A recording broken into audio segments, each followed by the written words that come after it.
Утрото и денеска е главната слика од Скопје. Ако и понатака вака биде игнориран проблемот од надлежните, сметот целосно ќе ги покрие улиците, па скопјани не ќе може ниту да го заобиколуваат, туку ќе мора да одат по него. Состојбата е алармантна. Особено што се поочигледно е дека градската управа и јавното предпријатие комунална хигиена не се ни трудат нешто посебно за да се подиспразнат одамна прелјаните контейнери.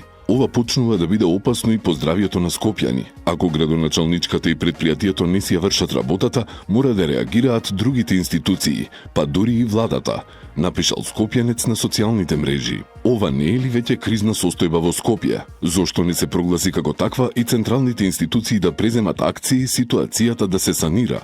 Прашува друг скопјанец. Инаку скопјани очекуваат и поголема акција од самите општини, иако тоа не име во описот на работни задачи. Сега е време не време, мора да се ги подзачистат општините, инаку од ѓубре не ќе може да ги видиме и високите билборди на кандидатите за градоначалници.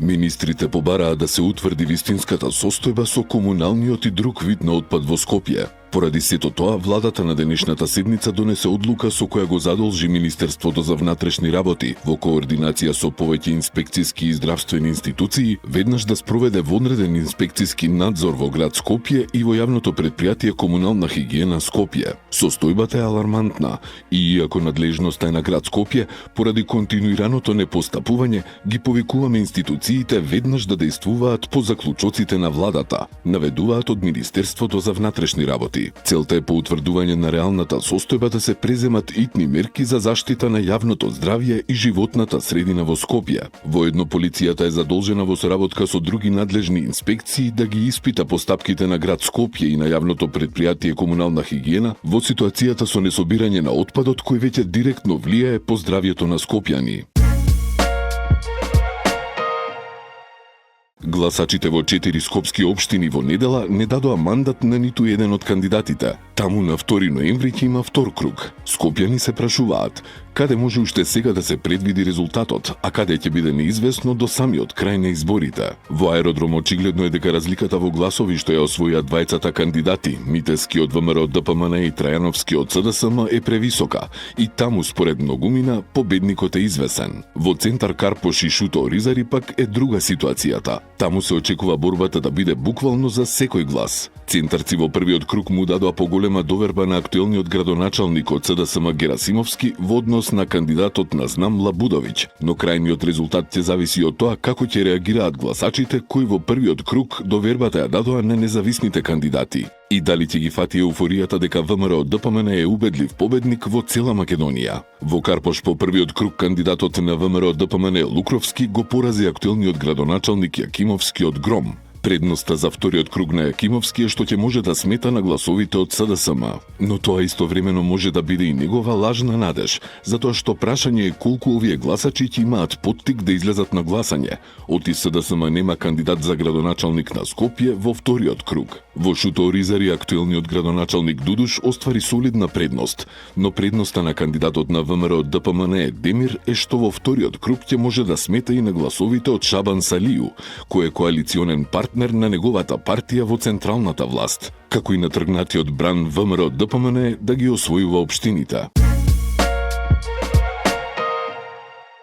Во предизборниот период прва скопска телевизија ги праша кандидатите за градоначалници што ќе биде прво што ќе направат доколку бидат избрани. Скопјани веќе избраа неколку од нив. Еве што двајца од нив тогаш одговорија и што сега скопјани може да очекуваат дека ќе биде направено. По однос на првата работа која што би ја направил е секако размислувам на тоа да се продолжат проектите кои што се во тек на градење, како на пример затворениот базен во Радишани, неколку кучни сообраќајници, во тек е тендер за историски еден проект за поликлиниката, за некој ден започнуваме со историски проект кој што го бараа граѓаните со децении назад, тоа е водовод за Љуботен и за Љубанци, што значи продолжување на сето она што е започнато, а можеби највеќе ќе ме оптовари, условно кажано, е еден проект кој што веќе имаме завршено проектна документација, а наскоро секако дека ќе се реализира. Тоа е нов мега плоштад со културен дом на територија на општина Бутел, кој што... Па јас ќе продолжам, имаме толку многу проекти, толку многу работа во периодов. Ќе видам кој ќе биде тогаш актуелен проект. Работиме на 25 проекти, работиме на 90 нови улици, до тогаш ќе оставиме темелот и на новата детска градинка во Дексион, на проширувањето на подрачното основно училиште во Хром. Ќе продолжам се работам работата која што ја работам и досега со истиот интензитет, со истиот ентузијазам во функционирањето и сега ќе бидеме во можност на многу повеќе луѓе да им изреземе во пресрез, затоа што јас велам Ѓорче го извадивме од кал и време за убавите работи. На местото на старото фудбалско игралиште во Кучевишка бара започна изградба на нов спортско-рекреативен центар на површина од 2000 квадратни метри со многу спортски содржини. Како што соопштија од општина Бутел, новиот спортско-рекреативен центар ќе содржи ново фудбалско игралиште со висококвалитетна вештачка трева, детско игралиште кое ќе го замени старото и уништено, летниковец и клупи, како и нов парк.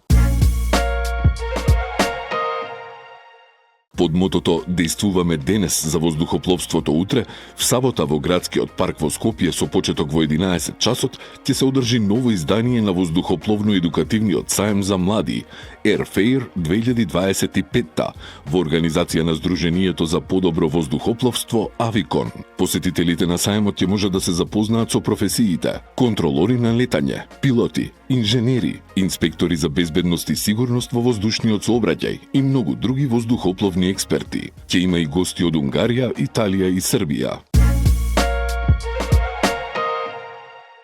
Провалник влегол и украл пари од стан во скопската населба Газибаба. Откако собственикот го затекнал на лице место, бил физички нападнат од крадецот. МВР соопшти дека настанот се случил во недела навечер, кога 74 годишен скопјанец пријавил дека во неговиот дом на подрачјето на Газибаба затекнал едно лице кое претходно насилно влегло и одзело пари, а и физички го нападнало. Полицијата презема мерки за расчистување на случајот.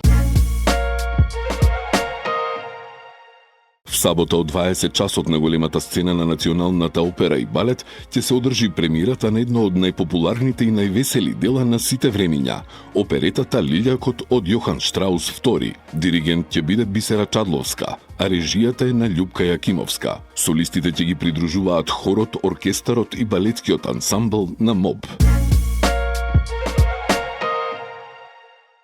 Швајцарскиот бенд Тут Блу утре ќе одржи концерт во кино Фросина во МКЦ со почеток во 21 часот. Бендот започнал со работа како проект на мултиинструменталистката Симон Обер, а денес е квартет во кој уште членуваат Лучано Турела, виола, Беатрис Реймундо, виолончело и ефекти, и Пол, електроника и семплирање. Тут Блу ја слават слободата на звукот и просторот без ограничување и компромиси. Се карактеризираат со силен ритмички пулс, хипнотични гудачи и етеричен вокал со надреална димензија што трепери помеѓу шепот и крик, најави организаторот Розе Кандилак.